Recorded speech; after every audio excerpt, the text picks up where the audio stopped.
오늘은 성령의 열매 6번째 양선을 살펴볼 건데, 사도 바울이 성령의 열매들은 이런 것들이다 라고 말을 할 때 바울이 말하려고 하는 것은 성령이 우리 안에 들어오시면 그 성령이 우리 안에서 아주 자연스럽게 맺게 만드는 것들이 이런 것들이다 라는 것입니다.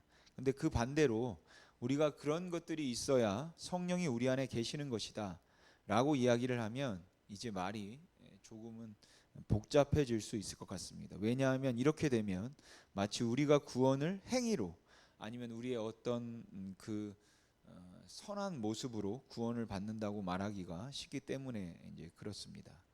하지만 바울이 육체에 속한 것이 무엇인가를 이야기하고 성령에 속한 것이 무엇인가를 이야기한다면 결국 중요한 것은 무엇인가 하면 우리 안에 성령이 계셔서 우리 안에 성령이 거하셔서 우리로 하여금 정말로 예수 그리스도를 나의 구주로 고백할 수 있게 만들었다면, 그렇게 예수를 구주라고 고백하는 그 사람들이 예수를 나의 구주로 믿는다고 고백했기 때문에 그 믿음으로 추구하고 있는 삶의 모습은 무엇이어야 하는가, 이게 이제 중요한 것이겠죠. 그러니까 예수를 믿는다고 하면서 술에 취하고 방탕하고 거짓과 탐욕에 빠져 있다면, 그렇다면 그 모습은 옳은 모습은 아니라는 것입니다. 그러니까 우리가 정말로 예수 그리스도를 나의 구주로 영접했다고 고백을 한다면, 그렇게 예수를 나의 주로 영접하여서 주님의 뜻대로 살겠다고 고백하는 사람들이 맺어야 하는, 그러니까 추구해야 하는 삶의 방향, 그것이 바로 이런 것들이다 라고 이제 이야기를 하는 것입니다. 그렇기 때문에 성령의 열매를 이야기하면서 여러 번 이것은 그냥 사람들이 누구나 다 태어날 때 가지고 있는 어떤 자연스러운 성향이나 성품을 말하고 있는 것이 아니라 예수 그리스도를 구주로 믿고 난 다음에 갖게 되는 그 주님을 본받고 싶은 마음으로 비롯된 모습이다, 이렇게 말씀을 드렸죠.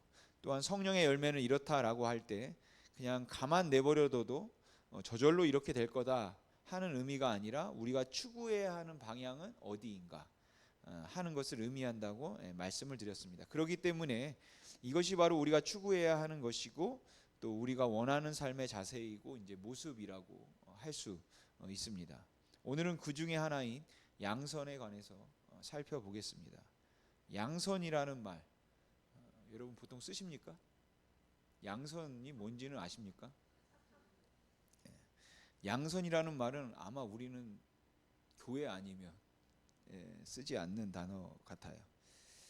영어 성경도 굿네스라고 번역했고, 또 표준 세번역도 보면 이제 선함이라고 번역해서 그냥 착함, 선함, 이제 이것이 이제 양선이라고 부를 수 있을 것 같은데, 이제 양선이라고 이제 번역했다는 것이 어질고 뭐 착하다 이런 뜻인데, 뭐 그렇게 번역을 했다면 또 거기에도 조금 의미는 뭐 있겠다, 뭐 이런 생각이 들기도 합니다.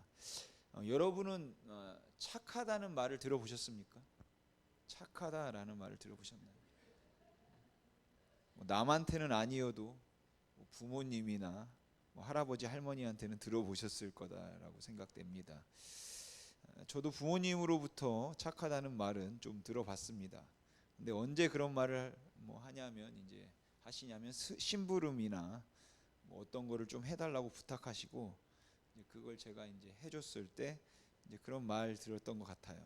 근데 생각해 보면 뭐 단번에 뭐 그런 걸 했던 기억은 별로 없는 것 같습니다. 부모님이 이것 좀 뭐 해놔라, 해줘라라고 하면 일단 안 하겠다, 못 하겠다 이렇게 말하죠. 그러다가 이제 시간이 지나서 마지못해서 이제 그걸 해 놓는데, 그러면 이제 그럴 때 얘가 원래 심성은 착한데 그냥 어깃장을 잘 놓아서 안 한다고 하고도 해놓는다, 원래는 착하다, 뭐 이렇게 얘기하곤 하셨습니다. 그런 의미에서 착하다는 말의 의미는 굉장히 좀 소극적이었던 것 같습니다. 마음이 모나지 않고 뭐 조금은 게으르고 약간은 무능하고 또 어리숙해 보이는 그러한 모습을 사람들은 어쩌면 착하다 이렇게 말하고 있는 것 같아요. 더구나 사람들이 아주 영리하게 자기 앞가림을 하는 이 험한 세상에서, 그리고 손해를 전혀 보지 않고 살아가는 세상에서 좀 손해를 보고 살 수밖에 없는 뭐 사리 판단이 분명하지 않거나 아니면 실수를 좀 많이 하는 사람들을 보면 일반적으로 사람들이 말하기를 착해서 그래. 그 사람이 착해서 세상 사는 게 힘들어라고 합니다. 우리의 자녀들 가운데도 보면 경쟁심이 별로 없거나 아니면 자기 것을 그렇게 막 챙기려고 하기보다는 그냥 대충 내 것 네 것에 대한 구분이 별로 안 되는, 어찌 보면 뭐 약간 무능해 보이는, 아니면 그냥 좀 여리기만 한 그런 아이들을 보면서 어른들이 하는 말이, 제가 너무 착해서 이 험한 세상을 어떻게 살아갈지 모르겠다라고 이야기를 합니다. 그럴 때 말하는 착함이라는 개념은 아주 치열하게 세상을 살아가려는 마음의 준비가 되어 있지 않은, 조금 영리하지 않은 사람들을 말하는 것 같습니다. 어떨 때는 우리가 무조건 흉보기는 조금 미안해서 조금 치켜주면서 흉을 보고 싶은데 별로 칭찬할 것이 없다 싶으면 그때 이제 착하다는 말을 종종 쓰기도 합니다. 그리고 그럴 때는 이 착하다는 말이 뭐 칭찬인지는 잘 모르겠습니다. 참 저 김 집사가 마음씨는 정말 착한데 말을 함부로 해서 탈이야. 이러면 그 마음씨는 정말 착한 데는 말을 함부로 해서 탈이야 라는 말을 하기 위해서인 거고, 동시에 그 말을 하고 있는 나는 그렇게 나쁜 사람이 아니다 라는 것을 보여주기 위해서 앞에다 달아야 하는 말인 겁니다. 그러니까 나는 지금 남의 흉을 보고 있는 것이 아니라 그냥 좀 안타까운 마음 때문에 이렇게 말하는 거다. 근데 원래 나는 착한 사람이야. 그 의미를 전하고 싶을 때, 그때 우리가 종종 쓰는 말이, 아무개는 사람이 심성은 정말 고운데 그냥 화를 너무 내는 게 탈이야 라든지, 심성은 정말 고운 사람인데 손버릇이 나빠서 문제다 라든지, 뭐 이런 식으로 이야기를 하는 거죠. 그래서 은근히 그 사람을 좀 깎아내리는 이야기를 할 때, 그때도 우리는 착하다는 말을 또 많이 쓰기 때문에 이 착하다는 말처럼 애매한 말이 없는 것 같습니다. 갓 태어난 아기를 처음 가서 볼 때 엄마 아빠는 우리 아기 너무 예쁘지 않습니까? 잘생겼죠? 라고 얘기를 하는데, 그 잘생겼다라는 말, 또 예쁘다는 말에 공감하기가 어려울 때, 그때도 우리가 종종 쓰는 말이 참 착하게 생겼다, 이런 말입니다. 근데 사실 그 말은 이게 칭찬인지 아니면 칭찬이 아닌지 구분이 안 될 정도로 애매한 말이죠. 그러니까 일반적으로 사람들이 생각하고 있는 이 착함, 뭐 어쩌면 뭐 양선이라고도 한다면, 남에게 피해를 줄 정도로 무책임하고 이기적이라 할지라도 남에게 해를 끼치고자 하는 악하고 독한 마음을 품고 있지 않은 그 상태를 가리켜서 착함이라고 말하니까, 이 착함이라는 말은 굉장히 수동적인 말입니다. 그리고 어떻게 보면 아주 소극적인 말이라고도 볼 수 있다라는 것이죠. 그리고 우리는 우리 자녀들에게 교육할 때도 그런 개념에서 착한 어린이가 되라는 말을 하고 있지는 않은가, 이런 생각이 듭니다. 옛날에는 뭐 그렇게 하지 않았던 것 같은데, 옛날 우리 어른들은 너희는 착한 사람이 되라고 말을 하면 그냥 모질지 않은 마음을 가지고 뭐 너그럽게 세상을 살아가라는 뭐 그런 단순한 의미는 아니었을 것 같은데, 요즘 자녀들을 교육하면서 착한 사람이 되어야 한다, 착한 어린이가 되어야 한다라고 이야기할 때, 착한 사람이라는 것은 착한 사람이 되는 것을 말하는 것이 아니라 착한 마음씨를 원하는 것입니다. 근데 이 착한 마음씨를 원한다고 얘기할 때, 착한 마음씨란 어떤 마음씨인가 하면, 남에게 피해를 끼치지 않고 욕먹지 않고 자기 일을 충실히 하면서 사는 것, 가끔은 손해가 되는 일이 있더라도 남에게 해가 되는 일은 절대 하지 말아라, 그러면 너는 착한 사람이 된다라는 것을 말하는 것 같습니다. 사실 남을 딛고 일어서기를 원하는 이 세상에서는 그 정도만 해도 굉장히 착한 사람이고 좋은 사람이라고 말을 할 수도 있겠는데, 착함을 이렇게 우리가 행동으로 말하지 않고 상태로만 이야기를 한다면 참 이렇게 소극적인 말이 없겠다, 그런 생각이 든다라는 것이죠. 우리 자녀들에게 너는 착한 사람이 되어야 한다라고 이야기할 때, 여러분 한번 생각해 보십시오. 여러분들이 생각하고 있는 착한 사람이 되라는 말 속에 우리 자녀들이 어떻게 되기를 원하고 있는 겁니까? 우리가 원하는 착한 아이, 아니면 착한 사람이 되라는 그 말 속에는 남에게 해를 끼치지 말라는 말, 이건 있을 겁니다. 그리고 거기에는 너무 모질고 악하게 살지 말라는 그러한 의미도 있을 겁니다. 하지만 착하기 때문에 남에게 양보를 하고 남을 위해서 희생하는 것, 그런 것들을 과연 우리가 가르칠 수 있냐라는 것이죠.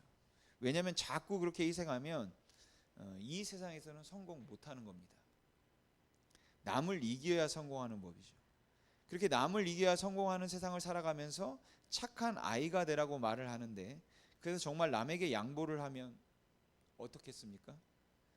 너 그렇게 마음이 여려서야 도대체 어떻게 이 험한 세상을 살아가겠냐, 네 걸 좀 챙길 줄 알아야지 라고 우리가 생각을 한다라는 것이죠. 그래서 사실은 그 아이들에게는 가치관의 혼동을 우리가 주고 있는 겁니다. 예를 들어 아이에게 자전거를 하나 사주었습니다. 그리고 아이는 그 자전거를 타면서 너무 좋아합니다. 그렇게 자전거를 사서 타고 다니면서 좋아하던 아이가 어느 날 집에 들어왔는데 그냥 빈손으로 왔습니다. 그래서 묻죠. 야, 너 자전거 어떻게 했냐? 그랬더니 아이가 말합니다.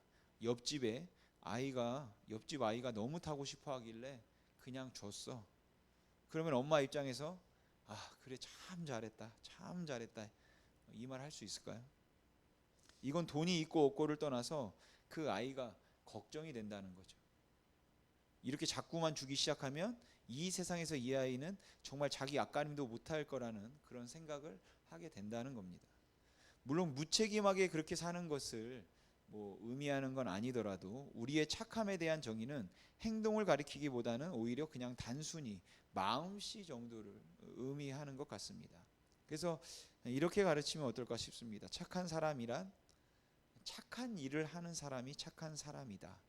그러니까 조금 더 적극적이어야 된다라는 것이죠. 착한 일을 하지 않는데 마음이 착하다고 말하면 안 된다는 겁니다. 그런데 우리는 사람이 착한 마음을 가지고 있다는 것만으로 우리의 착함이 없는, 전혀 선행이 없는 상태를 우리 스스로가 얼마나 많은 경우에 그냥 그렇게 합리화시키려고 하냐라는 겁니다. 성경에는 선한이라는 말을 사용하고 있지는 않지만 누가복음 10장에 나오는 사마리아 사람의 비유를 이야기할 때 우리는 이거를 뭐라고 합니까? 선한 사마리아인, 이렇게 이야기를 합니다. 우리는 그 사람이 선한 사람이라고 해서 그 사마리아 사람에게 선한이라는 형용사를 붙여 주었죠. 하지만 여러분 한번 생각해 보시기 바랍니다. 길거리를 지나가다가 강도 만난 사람이 있었습니다. 제가 이해하기에는 여기에 강도 만난 사람은 유대인이었을 가능성이 높을 것 같습니다. 아니 유대인이어야 맞을 겁니다. 왜냐하면 그가 만일 사마리아 사람이었다면, 아니면 이방인이었다고 한다면 당시 제사를 지내고 돌아가던 제사장이나 레위인이 그 강도 만난 사람은 사마리아인이거나 이방인이면 이웃이 아닙니다. 이웃이 아니니까 안 도와줬다고 말해도 할 말이 없기 때문에 그렇다라는 것이죠. 여기서 누가 이웃인가에 관한 이야기를 하고 있다면 이 강도 만난 사람을 우리가 쉽게 생각해서 우리가 너무나 잘 알고 있는 사람이라고 그렇게 한번 가정해 봐도 좋겠죠. 아니면은 우리가 몰라도 그냥 너무너무 불쌍한 사람입니다. 여러분은 그 불쌍한 사람을 보면서, 그 강도 만난 사람을 보면서 지나가던 제사장이나 레위인의 마음에 저 사람 어떡하지? 큰일이다 라는 생각조차 들지 않을 만큼 그 제사장이나 레위인이 무정하고 냉정한 사람들이었다, 이렇게 생각하십니까? 정말로 그들이 그렇게 악한 사람이었다고 생각하십니까? 적어도 종교적인 활동을 하고 있던 사람들이고 하나님의 말씀을 가까이 하고 있던 사람들이라면 강도 만난 사람을 보면서 그 사람들의 마음속에 불쌍히 여기는 마음이 없었다, 이렇게 말할 수는 없을 것 같아요. 분명 그 사람을 보면서 불쌍히 여기는 마음이 있었다는 겁니다. 우리도 그런 사람을 보면 마음이 다 아픕니다. 제가 정치적인 이야기를 하는 것은 아니니까 오해하지 마시기 바랍니다. 여러분, 이태원 참사에 죽은 그 젊은 이들을 보면 다 떠나서 그리고 그 부모들을 생각하면 마음이 어떻습니까? 우리가 아프죠. 하루아침에 자식을 잃은 그 부모는 어떻게 할까? 뭐 그런 것들을 생각하면 마음속에 동정심이 생기고 굉장히 안타깝다라는 생각이 듭니다. 그런데 그렇게 불쌍하다, 뭐 안타깝다, 그리고 참 이제 어떻게 하면 좋을까라는 마음이 드는 것, 물론 그게 나쁜 거는 아니죠. 그런데 그런 마음이 들었다고 해서 그러한 마음 때문에 우리가 착하다고 말하면 안 된다라는 것이에요. 그건 그냥 불쌍히 여기는 마음이 있을 뿐입니다. 그러나 착함은 그것으로부터 나오는 액션이 있어야 한다라는 것이죠. 그 행동이 따라올 때 착함이 된다는 것이에요. 여러분, 누가복음 10장의 선한 사마리아 사람의 비유에서 누구든지 강도 만나서 피투성이가 돼서 죽게 된 사람을 보면서 잘됐다, 딱 고소하다, 이렇게 말할 사람 누가 있겠습니까? 모두가 다 불쌍하다고 생각하고 모두가 다 안 됐다 할 겁니다. 그럼에도 불구하고 그 제사장이나 레위인의 경우에 있어서는 그 사람을 찾아가서 그 사람에게 다가가서 손을 내밀 수가 없는 것이죠. 왜냐하면 자기의 사정이 있기 때문에, 자기의 형편이 있기 때문에 그렇겠죠. 그럴 수 있겠다고 이해합니다. 하지만 분명한 사실은 무엇인가 하면 그 사람들이 그 불쌍히 여기는 마음을 가지고 있는데도 자기의 형편이 어쩔 수 없어서 도울 수 없었다면 그 상황과 그 마음은 충분히 이해하겠는데, 그냥 그렇게 불쌍히 여기는 마음이 있었다고 해서 그 사람을 착하다고 부를 수는 없다라는 것이에요. 여러분, 여기서 말하는 양선은 그야말로 우리가 누구를 불쌍히 여겨서 우리 것을 내놓을 수 있는 것입니다. 그리고 우리의 손을 내밀어서 도와줄 때, 그럴 때 우리는 착하다, 이 말을 할 수 있는 겁니다. 어떤 사람이 저녁을 먹으려고 그 저녁밥을 짓고 있는데 3일 굶은 거지가 찾아왔습니다. 그리고 구걸을 합니다. 제가 3일을 굶었는데 밥을 조금만 주시면 이 허기를 좀 달랠 수 있겠습니다. 행색을 보니까 너무 안 됐습니다. 그래서 측은한 마음이 들어서 먹을 걸 주고 싶습니다. 이런 거지가 와가지고 재수없게 왜 이러냐 하는 그런 마음이 생긴 게 아니라 정말 불쌍하고 너무 안 됐다, 이런 마음이 이제 마음속에 드는 것이죠.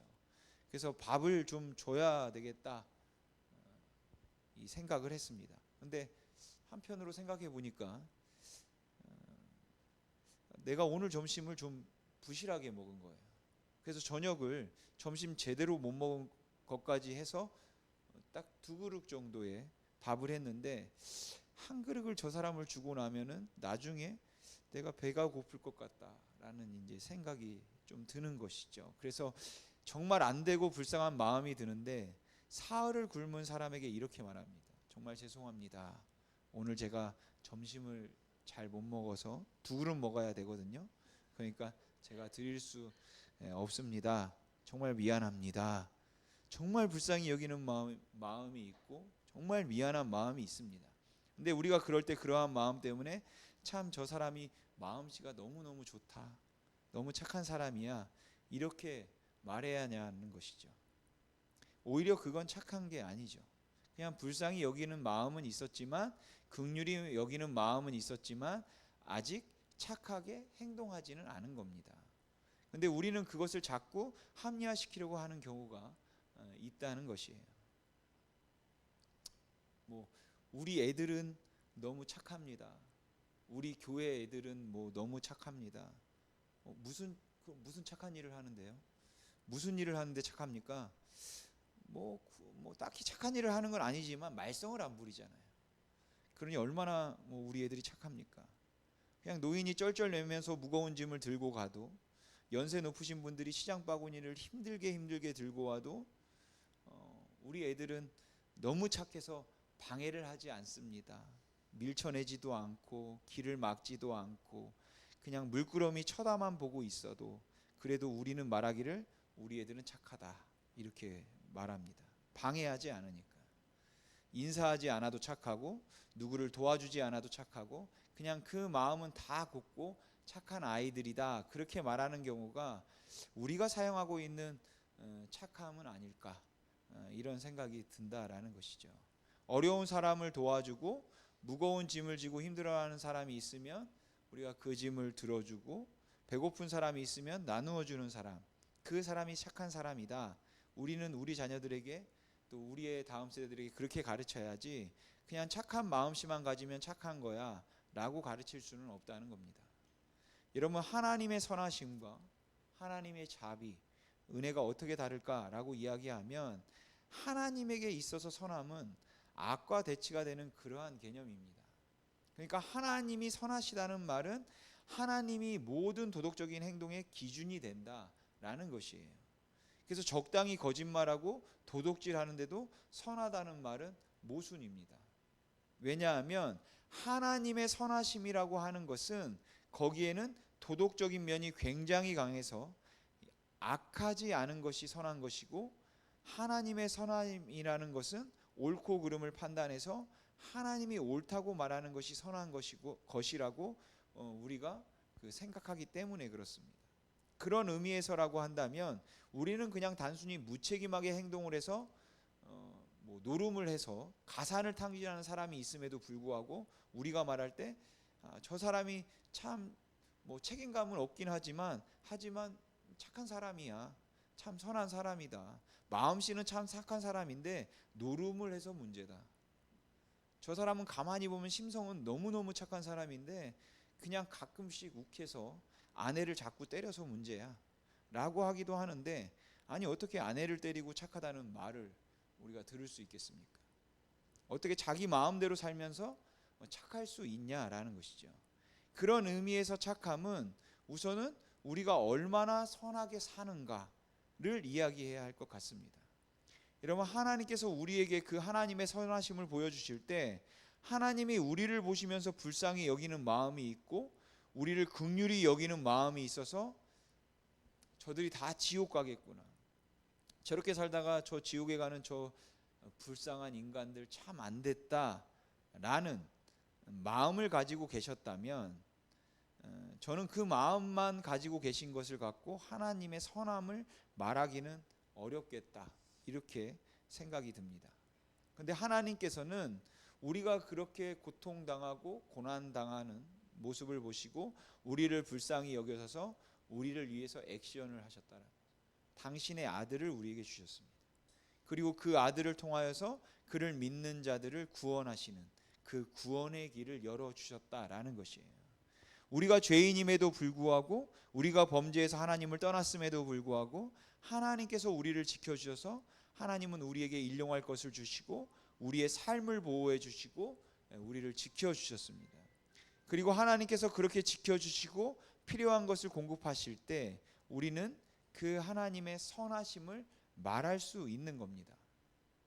하나님께서는 착하셔서 그냥 마음속에 다 불쌍하다고만 생각하고 계시는 것이 아니라 하나님의 그 선하심이 악인과 의인에게 똑같이 해를 주시고 비를 주시고, 이 땅에서 하나님의 일반 은총 가운데서 하나님을 거역하고 살아가는 사람이라 할지라도 이 땅에 살아가는 동안에 그 심판과 저주보다는 오히려 풍요로운 것을 누리며 일용한 양식들과 필요한 것들을 공급받을 수 있도록 하나님께서 그렇게 채워주시기 때문에 하나님은 선하신 하나님이십니다. 우리 하나님의 선하심은 그냥 하나님의 착한 마음씨를 이야기하고 있는 것이 아니라, 하나님의 선하심은 죄인들을 구원하시기 위해서 그 아들을 주시고, 또한 그렇게 구원받은 하나님의 사람들을 끝까지 지키시고 하나님이 창조하신 그 창조물을 하나님께서 친히 그 필요에 따라서 채워주심으로 하나님께서 지켜가시는 것, 그것이 바로 하나님의 선하심인 겁니다. 따라서 선함이라는 것은 그냥 상태를 이야기하는 것이 아니라 액션이다, 이렇게 이야기를 할 수 있을 것 같습니다.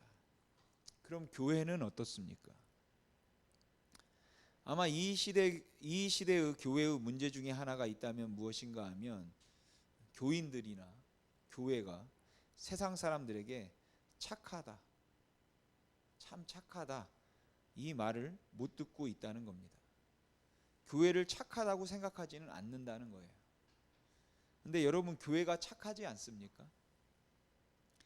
교인들이 다른 사람들보다 더 못되고 더 악하다, 그러지는 않을 겁니다.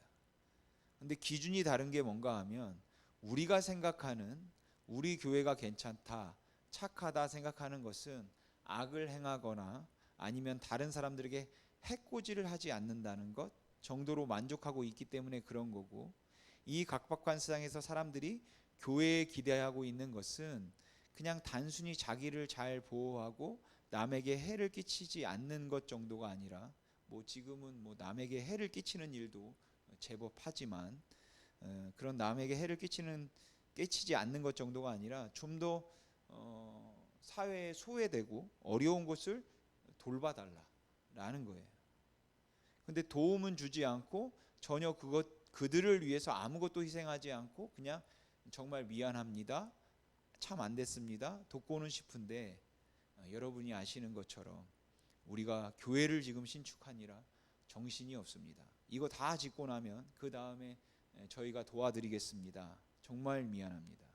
그리고는 내 속에 돕고 싶은 마음이 있었다는 것을 가지고 그냥 마음속에 위안을 받으려고 한다라는 것이죠. 어쩌면 사람들은 기다렸을 것입니다.